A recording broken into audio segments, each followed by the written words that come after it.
¿Para qué construir un santuario? ¿Qué razones tendría Dios para pedirle a Moisés que le construyera un santuario en el desierto?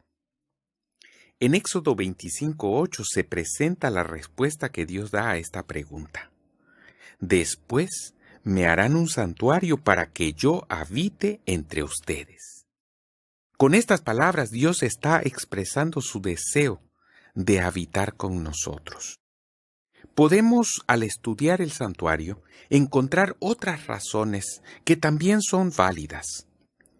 Por ejemplo, a través del estudio de los diferentes muebles y los servicios del santuario, podemos descubrir aspectos diversos del ministerio de Jesús por nosotros en el verdadero santuario, que es el santuario que Dios construyó en el cielo. Cuando nos acercamos al santuario, podemos ver una cortina blanca que rodea toda la construcción. No hay ninguna puerta. Por lo tal, tenemos que caminar por el costado hasta que llegamos a un extremo donde vemos una cortina que no es blanca. Esa es la puerta. La puerta nos habla acerca de Cristo, como todo en el santuario. Jesús mismo dijo: «Yo soy la puerta. El que por mí entra será salvo». Una vez que hemos pasado por la puerta, encontramos un altar, denominado así el altar del sacrificio. En este altar existe un fuego que Dios encendió el día de la inauguración del santuario. En este altar se consumen los sacrificios de los diferentes animalitos. El cordero es el más conocido, sin embargo, también se podían sacrificar chivos, se podrían sacrificar toros. Y este altar representa la destrucción final del pecado. Por eso es que cada persona tenía dos opciones. Podría ingresar en el santuario trayendo un animalito para ser sacrificado. De esa manera expresaba su fe en el Redentor, en Cristo Jesús, que en el futuro vendría a este planeta para dar su vida en sustitución de la vida nuestra. Porque como la misma Escritura señala, la paga del pecado es la muerte. Y también afirma que todos hemos pecado, por lo tanto todos merecemos la muerte. Pero al depositar la fe en Cristo Jesús como nuestro Salvador, Él es quien lleva sobre sí los pecados que nosotros cometimos. Él es el que sufre la muerte y gracias a ello nosotros recibimos perdón total y podemos ser salvos. Otro de los muebles que podemos encontrar dentro de este espacio exterior llamado el atrio es la fuente de la purificación. En algunas versiones de la Biblia se le conoce como el lavacro. Este era una recipiente donde se colocaba mucha agua. Esta agua se utilizaba para lavar los sacrificios antes de ser colocados en el altar y también para que el sacerdote pudiera lavar sus pies y sus manos. Es el agua de la purificación. Nadie podría entrar en la presencia de un ser santo como es Dios, estando sucio o contaminado por el polvo del pecado. Por esta razón es que nosotros tenemos que ser purificados también.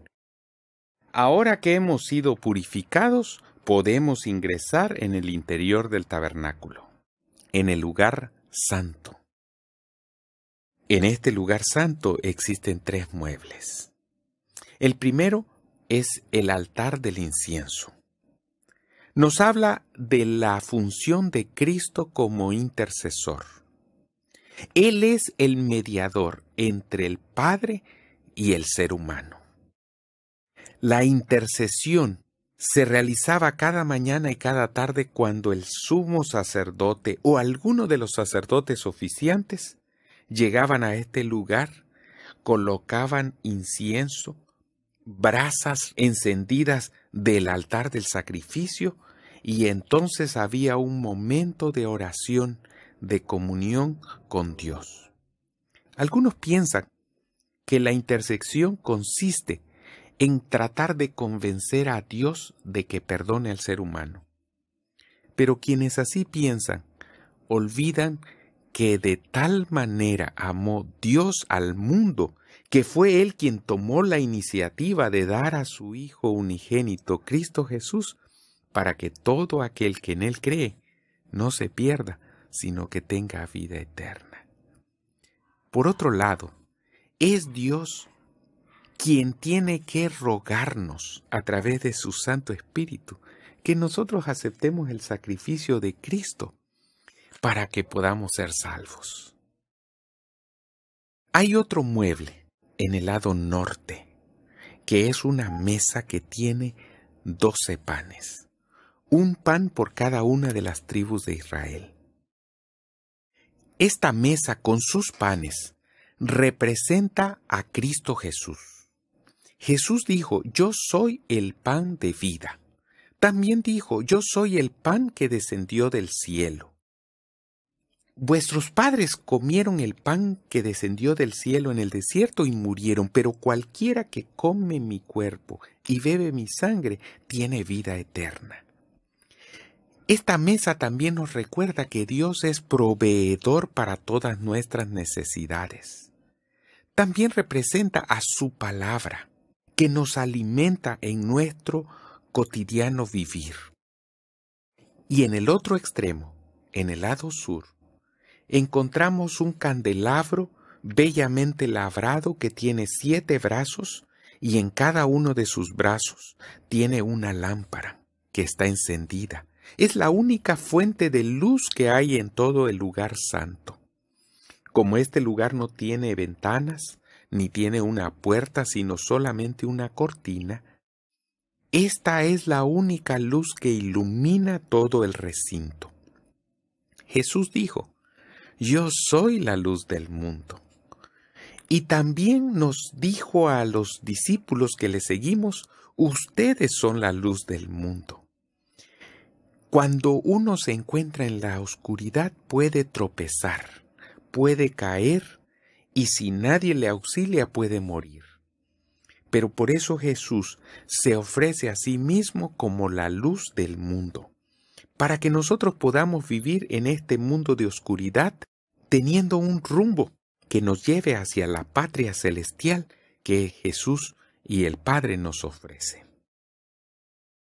Ahora podemos atravesar esta cortina que divide el lugar santo del lugar santísimo.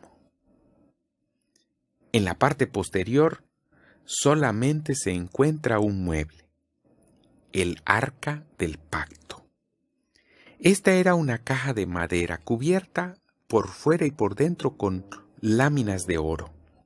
En el interior estaba la santa ley de Dios, símbolo de su autoridad como gobernante en todo el universo.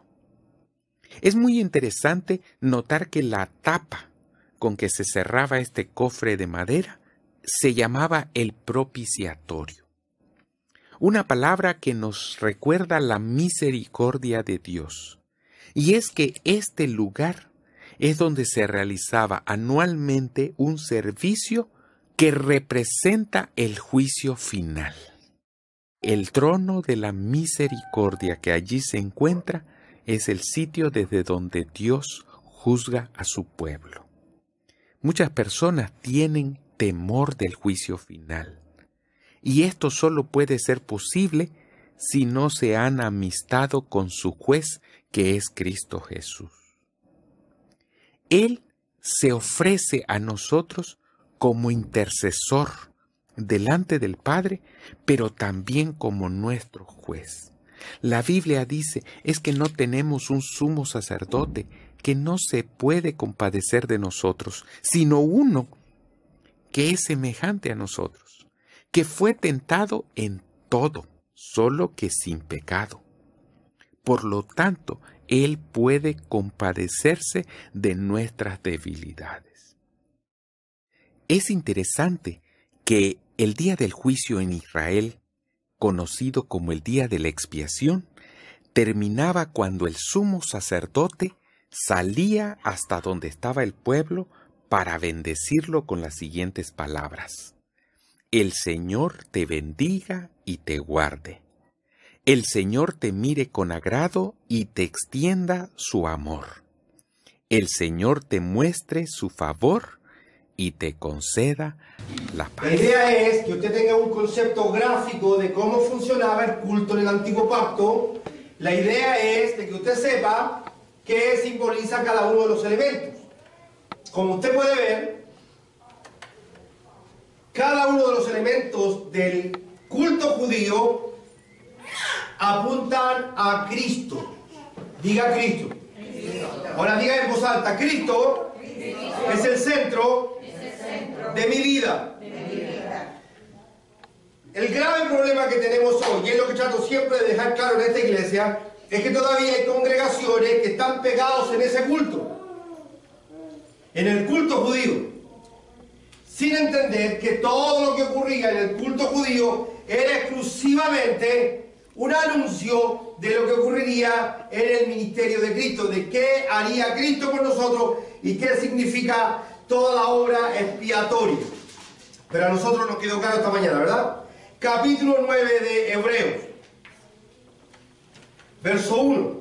Si lo encontró, dígame bien fuerte. Amén. Ahora bien, el primer pacto tenía sus normas para el culto.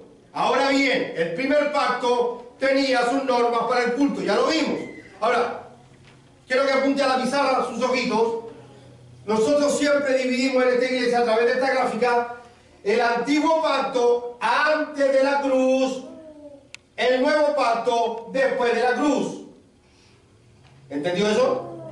Antiguo pacto antes de la cruz, nuevo pacto después de la cruz. ¿Dónde está usted hoy día? ¿Antes o después de la cruz? Después.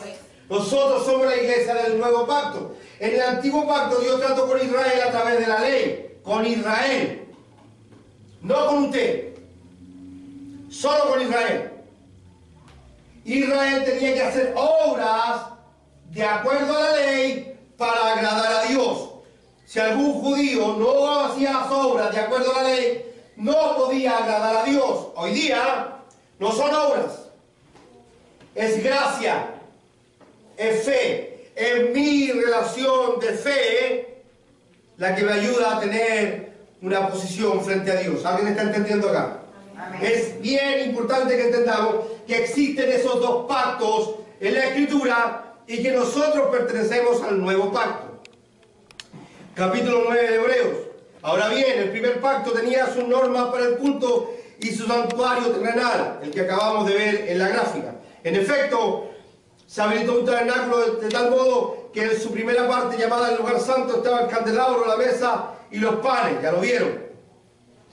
Tras la segunda tenía la parte llamada el lugar santísimo, el cual tenía el altar de oro para el incienso y el arca del pacto, toda cubierta de oro. Dentro del arca había una urna de oro que contenía el maná, la vara de Aarón que había retoñado y las tablas del pacto. Deje explicar eso. ¿Qué representa un trozo de la ley dentro del arca? ¿Qué representa la vara de Aarón dentro del arca? ¿Qué representa parte del maná dentro del arca? La rebelión de Israel. Israel se rebeló contra la autoridad de la ley, contra la autoridad de Dios. Israel se rebeló contra la autoridad de Dios, contra la vara de Aarón. Israel se rebeló contra la provisión de Dios, el alimento que Dios le daba en el desierto para comer. Nada de eso lo agradeció, nada de eso le fue válido y cayó en rebeldía. Ahora, ¿esto nos deja una enseñanza a nosotros? Déjeme preguntarle algo. ¿Hay alguien aquí agradecido de lo que tiene? ¿Hay alguien aquí que reconoce que lo que tiene se lo ha dado Dios? Amén. Porque a veces caemos en un acto de rebeldía, consciente e inconscientemente, y sentimos que no tenemos por qué darle gracias a Dios de nada. Todo lo que tenemos, todo lo que somos, todo lo que tendremos, todo lo que seremos, se lo debemos a Dios. ¿Está de acuerdo conmigo? Amén. Entonces, por eso que cuando el sumo sacerdote, una vez al año, Yom Kippur, Una vez al año el sacerdote tomaba sangre del altar del holocausto y entraba hasta el lugar santísimo con un hisopo de ramas, derramaba sangre sobre ese altar de oro, sobre esa caja de oro donde están los ángeles, los querubines. Lo que significaba esto, que la sangre de ese cordero cubría el pecado, la rebelión que estaba dentro de la caja, y Dios solo podía mirar la sangre del cordero y no veía el pecado de Israel. Eso es lo que simbolizaba la ceremonia. Sí, Dios perdonaba al pueblo, la presencia de Dios caía sobre el sacerdote, comenzaba a temblar, se escuchaban las campanillas de oro del vestido del sacerdote y la gente comenzaba a alabar a Dios. Ahora yo le pregunto a usted, ¿cuántos de los que están aquí se sienten realmente perdonados por Dios? Amén. ¿Cuándo va a empezar a celebrar? Porque de repente llegamos al culto como que...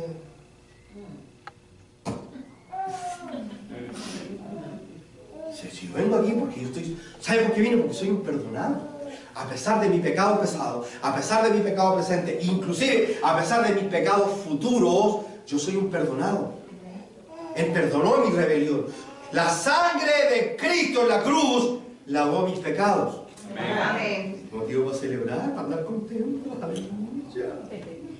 Amén. A pesar de que puedo estar enfermo, como hoy, estoy muy enfermo. Si me muero, hagan un velorio. Lo más que lamento que la viuda está joven. Y otro se va a quedar con mis deudas. Hermano, a pesar de la pobreza, a pesar de la enfermedad, a pesar de los conflictos personales, nosotros debemos mantenernos firmes en una convicción. Él nos perdonó, somos sus hijos. Amén. Amén. Eso debe mantenernos contentos, alegres, felices. Amén. Siga el capítulo 9, por favor. Ok, verso 4, el cual tenía el altar de oro para el incienso y el arca del pacto, toda recubierta de oro. Verso 5, encima del arca estaban los querubines de la gloria que cubrían con su sombra el lugar de la expiación, pero ahora no se puede hablar de eso en detalle. El escritor de Hebreo no quiere perder mucho tiempo en detalles. 6, así, dispuestas estas cosas, los sacerdotes entran continuamente en la primera parte del tabernáculo para celebrar el culto. Recuerden que ya les enseñé que los sacerdotes tenían que ser levitas, solo levitas, descendientes de Aarón. 7, pero en la segunda parte entra únicamente el sumo sacerdote, y solo una vez al año, provisto siempre de sangre, que ofrece por sí mismo y por los pecados de ignorancia cometidos por el pueblo. Este detalle es bien importante.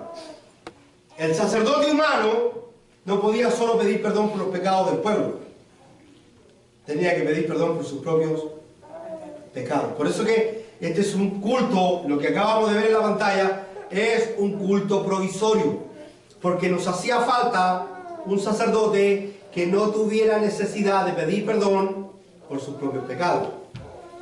Nos hacía falta un sacerdote que no pecara. Por eso que hay que ser claro acá. Hay que ser claro. Sin la intención de ofender a nadie, pero tengo que ser claro, no les puedo mentir. En esta tierra no existe ningún sumo sacerdote. Don Francisco, el señor que vive en el Vaticano, es un líder religioso, pero no es sumo de nada. Primero porque él peca. Ellos, en uno de los sínodos al principio de la Iglesia Católica, inventaron este cuento de que el Papa es infalible. Es un cuento que se inventaron, para convencer a la gente de que el Papa, después que es ordenado Papa, ya no peca. Todos los hombres pecan. El Papa también. No es infalible. Falla. ¿Está acá? No lo estoy culpando ni condenando. Lo que estoy tratando de explicarle a usted, que el único sumo sacerdote que no falla, no peca, no miente, no nos abandona nunca, se llama Jesucristo. Amén. Por eso que a Él le rendimos pleitesía. Por eso que a Él le rendimos pleitesía. Mire lo que dice el verso 7. Pero en la segunda parte entra únicamente el sumo sacerdote y solo una vez al año, provisto siempre de sangre, que ofrece por sí mismo y por el pecado de ignorancia cometidos por el pueblo. 8. Con esto el Espíritu Santo da a entender que mientras siga en pie el primer tabernáculo, aún no habrá revelado el camino que conduce al lugar santísimo. Déjeme explicarle algo aquí que tiene que ver con historia. el año 70 después de Cristo fue destruido el templo de Salomón.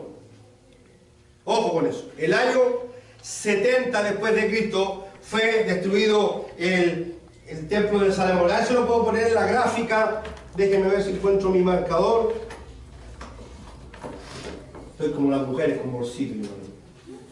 Por aquí digamos que está el año 70 después de Cristo. El templo donde los judíos adoraban fue destruido. ¿Por qué Dios permitió que fuera destruido el templo? Porque después que Cristo murió, ojo con esto, listen, pay attention. Después que Cristo muere en la cruz, ustedes allá las dos se ríen, en fila se ríen. Después que Cristo muere en la cruz, los discípulos de Cristo que eran judíos seguían yendo al templo a adorar. Después que Cristo muere en la cruz como sacrificio expiatorio, los judíos seguían llevando corderitos, palomas y tórtolas al templo para pedir perdón por el pecado del pueblo.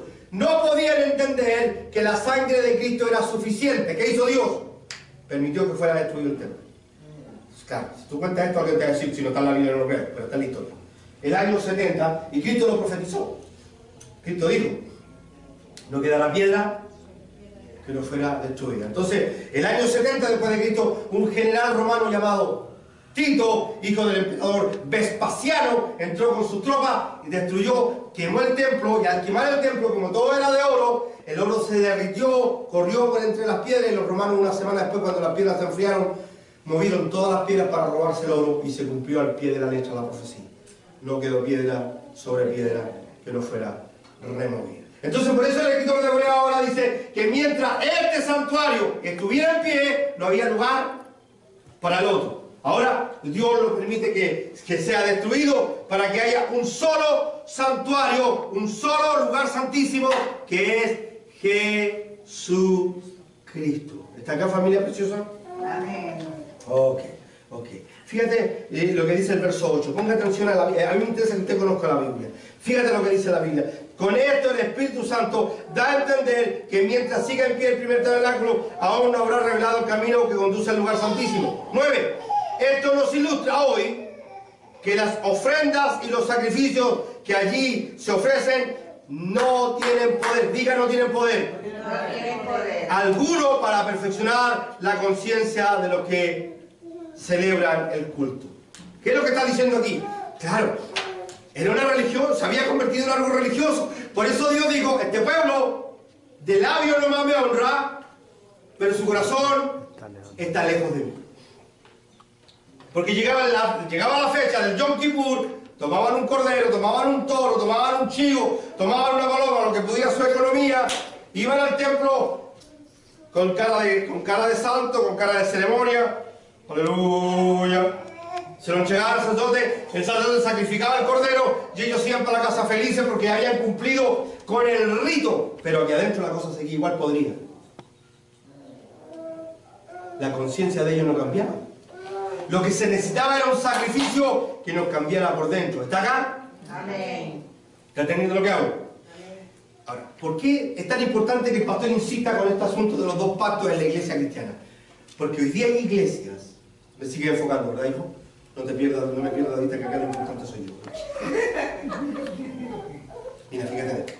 Todavía hay iglesias que están más preocupados de tu apariencia externa que de tu vida interna.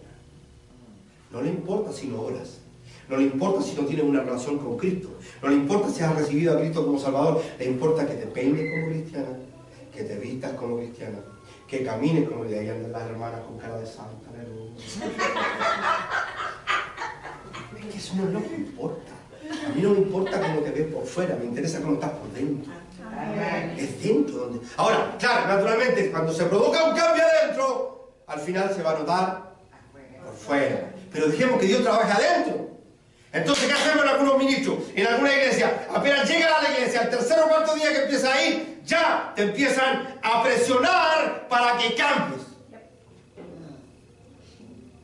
Hay un hermano que me contaba que iría a una iglesia y solamente porque llevaba una prenda, ¿cómo le llaman en Puerto Rico? Un bling bling. Como este. Bueno, no tan caro como este es muy caro. Soy sumo sacerdote, ¿no?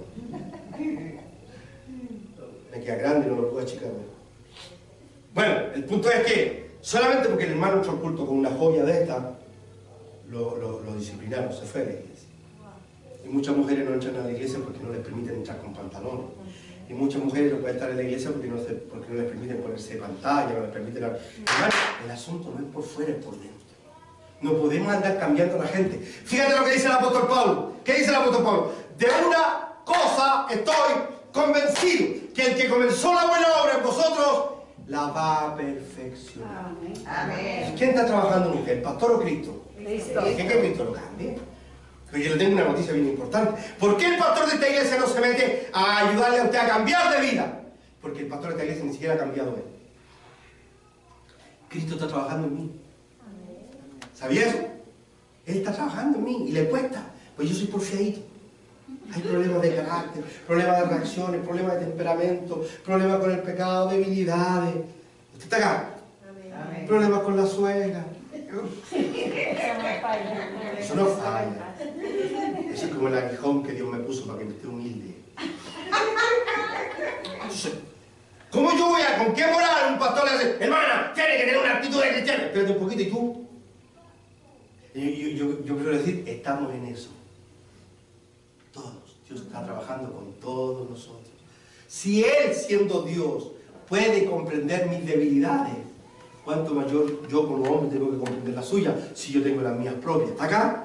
Amén. Por eso que no creemos en la iglesia. En esta iglesia no se cree que el pastor sea el sacerdote de la iglesia. El único sacerdote de todos nosotros se llama Jesucristo. Amén. Se llama Jesucristo. Amén. Y esto me da a mí la confianza, no la libertad, pero me da la confianza que cuando me equivoco, cuando fallo, cuando cometo errores, usted me va a comprender. Porque nunca me he puesto en la posición de un santo perfecto. Siempre le he dicho a usted que yo tengo debilidades igual que usted. ¿Amén? Ok. Eso es importante que lo vamos analizando. Mira lo que dice el capítulo 9, verso 11. Esto está importante, está rico, está sabroso. Cristo, por el contrario, aquí está la diferencia entre el antiguo culto y el nuevo culto. Cristo, por el contrario, al presentarse como sumo sacerdote de los bienes definitivos en el tabernáculo más excelente y perfecto, no hecho por mano humana, es decir, que no es de esta creación, entró una sola vez. ¿Cuántas veces? Una sola vez y para siempre en el lugar santísimo. Los sacerdotes levitas tenían que entrar todos los días, en la mañana y en la tarde, a prender el altar de incienso, a limpiar, a poner pan fresco, a echarle aceite a las lámparas y a tener todo ready. Y una vez al año, el sumo sacerdote entraba con sangre para pedir perdón por los pecados del pueblo. Todos los años, se moría el sacerdote y ponían a otro. Todos los años. Cristo entró una vez y para siempre. Él se mantiene sacerdote para siempre. ¿Cuántos dicen amén? Amén. Entonces yo lo tengo siempre al lado mío, siempre intercediendo por mí. La sangre de Cristo está permanentemente cubriendo mi vida. ¿Está aquí, hermano? Amén. Nosotros no somos cristianos un rato, no somos hijos de Dios un rato. Del momento que creímos, Él es nuestro Padre, somos sus hijos y Él intercede por nosotros. Amén. ¿Alguien está aprendiendo algo esta mañana? Amén. 9:12. Escuché la mente de Martina, que atrás eso me alegra tanto. Cuando Martín dice amén, yo me alegro. Primero porque tiene una voz FM. Amén, una cosa ronca, así, profunda. Eso fue lo que conquistó a Mari, la voz de Martín. Lo único. Ok. Entonces, fíjate lo que dice el verso 14. Si esto es así, ¿cuánto más la sangre de Cristo, quien por medio del Espíritu Eterno se ofreció sin mancha a Dios, purificará nuestra conciencia de las obras que conducían a la muerte, a fin de que sirvamos al Dios viviente? Voy a volver a preguntar, ¿usted cree que la sangre de Cristo lavó su vida? Amén. ¿Cuántos están seguros de que Dios perdonó sus pecados? Ahora pregunto lo siguiente, ¿y usted está sirviendo al que lo perdonó? Porque dice que fuimos perdonados con su sangre para servir al Dios viviente. Pregunta, ¿usted lo está sirviendo? Amén. Porque una cosa es sentirnos perdonados, y una cosa es reconocer que Él murió por nosotros, y otra cosa es lo que estamos haciendo nosotros por Dios. ¿Qué estamos haciendo nosotros por agradecer? ¿Qué estamos haciendo nosotros para demostrarle a Dios lo contentos que estamos con lo que hicimos nosotros? ¿Cómo está nuestro servicio a Dios? ¿Cómo está nuestro compromiso con Dios? ¿Cómo está nuestro compromiso con el reino? ¿Está acá, familia? En las buenas y en las malas, dígame. Amén. Hay hermanas que se compran auto nuevo y ya no quieren venir a la iglesia. Orar para que vuelva a tener auto viejo. Verso 15. Ojo con el verso 15. Por eso Cristo es mediador de un nuevo pacto, para que los llamados reciban la herencia, para que los llamados, usted fue un llamado por Dios, reciban la herencia eterna prometida ahora que Él ha muerto para liberarlos de los pecados cometidos bajo el primer pacto. Hay dos pactos, antiguo pacto y nuevo pacto. Cristo es el garantizador de un nuevo pacto, de un pacto mejor. No permita que nadie lo arrastre al antiguo pacto. No permita que nadie lo arrastre al antiguo pacto. Hay iglesias que están aquí, pero los pastores predican para acá. Yo le he contado a usted que yo en alguna oportunidad me invitaron a predicar a una iglesia y antes de pasar a predicar, el pastor me dijo, quítese los zapatos, ¿cierto? ¿What? Pues yo hablaba inglés. ¿Are you saying? Pero quítese los zapatos, ¿cierto? Porque va a subir al lugar santísimo. Porque tienen el concepto del antiguo pacto, que de la silla para allá, lugar santo, de la silla para acá, lugar santísimo. Eso no es cierto, eso no existe, eso no funciona más. Dios no habita en este lugar, Dios habita en mi corazón. Amén. Amén. Así que este lugar no es más santo que este. Donde hay un hijo de Dios y una hija de Dios, en ese lugar hay santidad. Amén. Este lugar se hizo santo solo porque usted llegó aquí. ¿Está acá? Hay gente que está aquí, dicen que pertenecen a la iglesia de Cristo y que fueron salvos por gracia, pero siguen llevando a la iglesia para acá. Y lo hacen guardar el día sábado, el sábado. No haga nada del sábado porque el sábado es bien importante. Eso pertenece a la ley. Ese pacto caducó. En Cristo estamos en un nuevo. Hay gente que todavía está con problemas de dietas, que esto se come, que esto no se come, que cuidado con las morcillas, cuidado. Las morcillas con papa y ensalada de tomate, hermano, no puede ser mal. Con guineitos verdes. ¿Con qué? Guineitos verdes. ¿Cuándo va a ser para que me invite?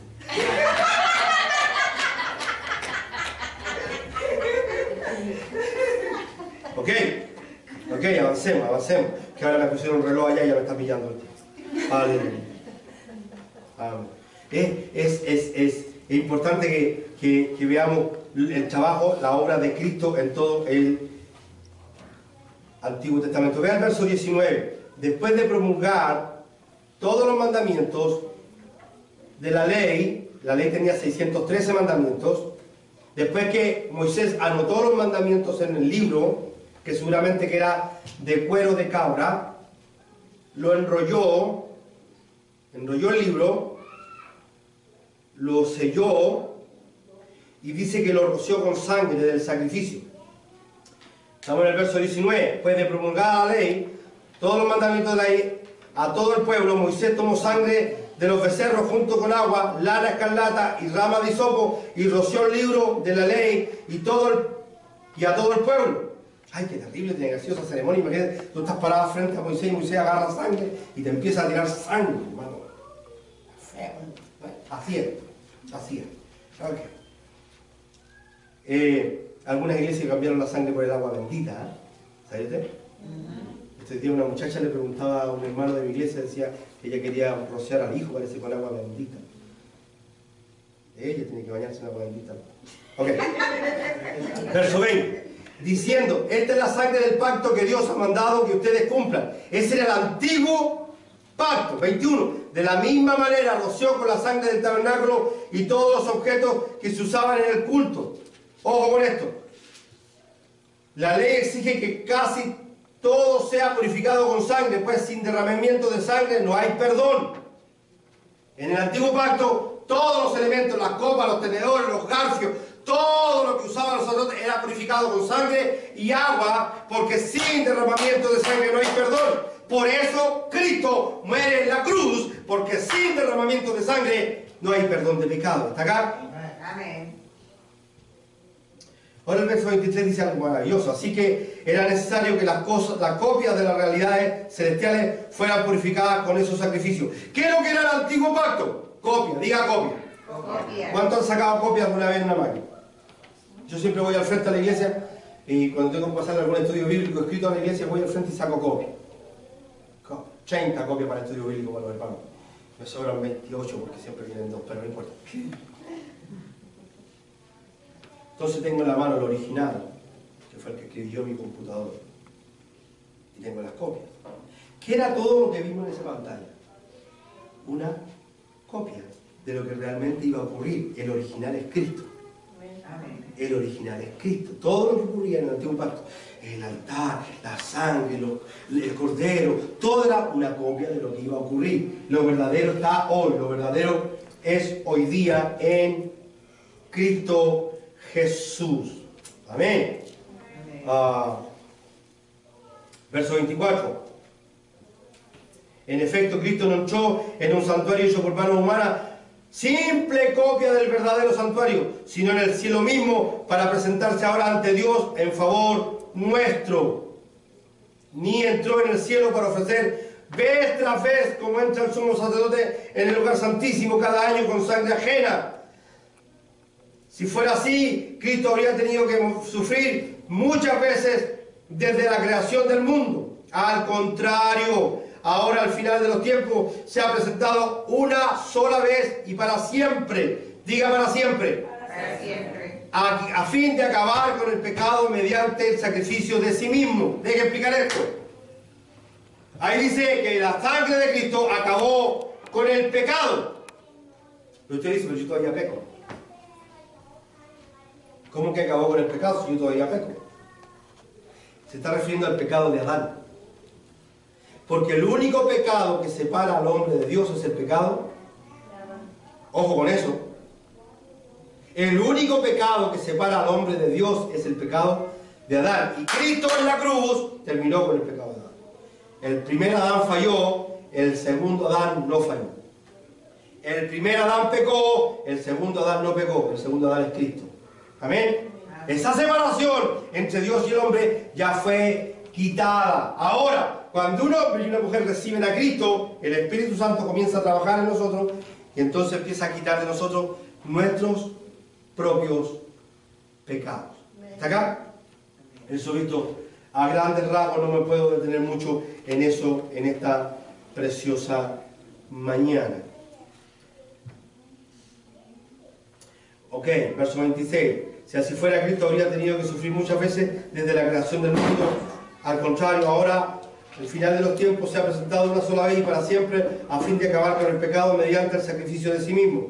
27. Así como está establecido que los seres humanos mueran una sola vez y después venga el juicio, también Cristo fue ofrecido en sacrificio una sola vez para quitar los pecados de muchos. Diga de muchos. Ahí donde nos complicamos. Ahí nos complicamos, pero tengo que ser claro. Cristo vino a morir por muchos. Amén. Repito, Cristo vino a morir por muchos, Amén. no por todos.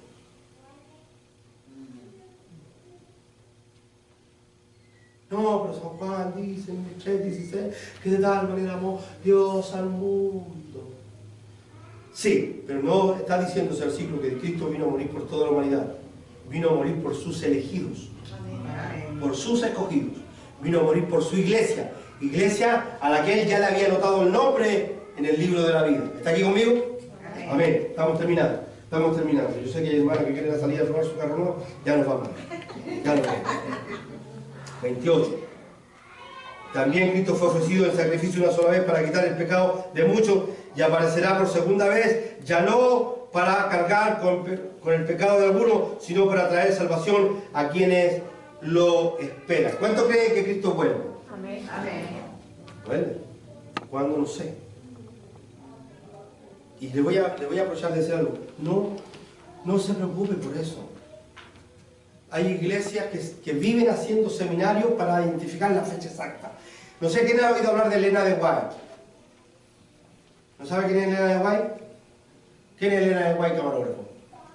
La que creó los adventistas del séptimo día. La señora que fundó la iglesia de los adventistas del séptimo día. Esa señora en varias oportunidades dio la fecha exacta.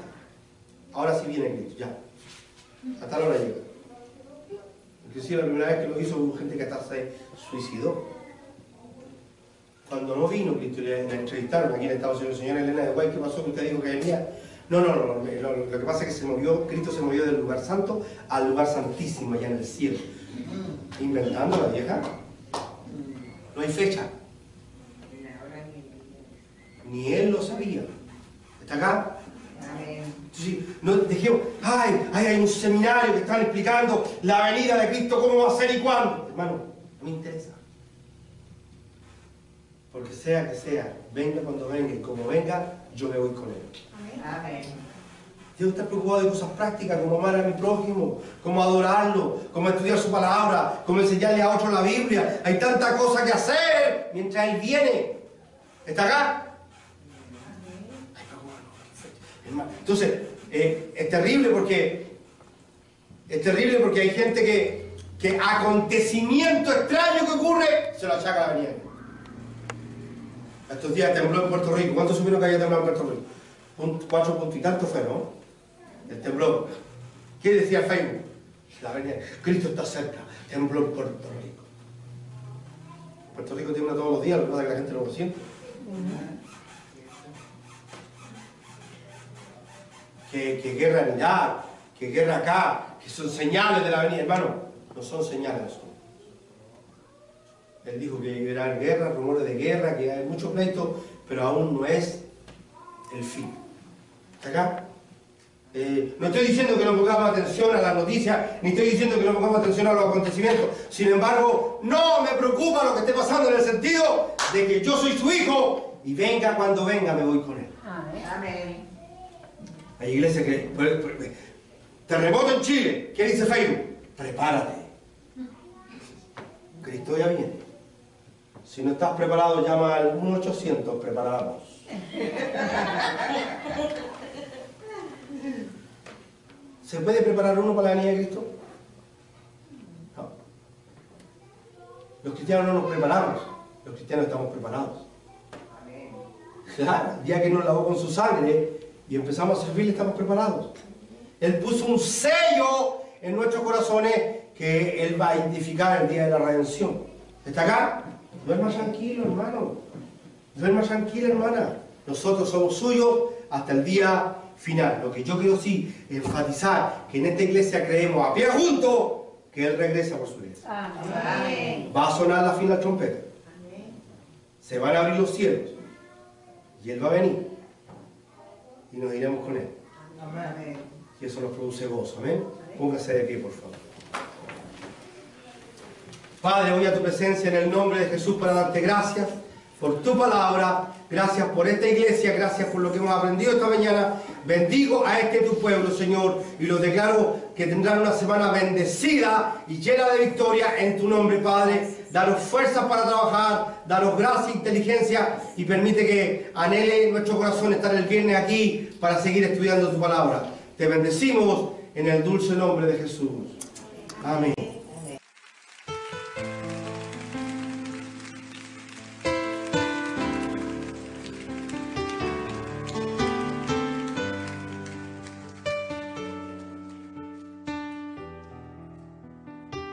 Enamóranos tú, Jesús, mi fiel amigo. Enamóranos de ti, Señor.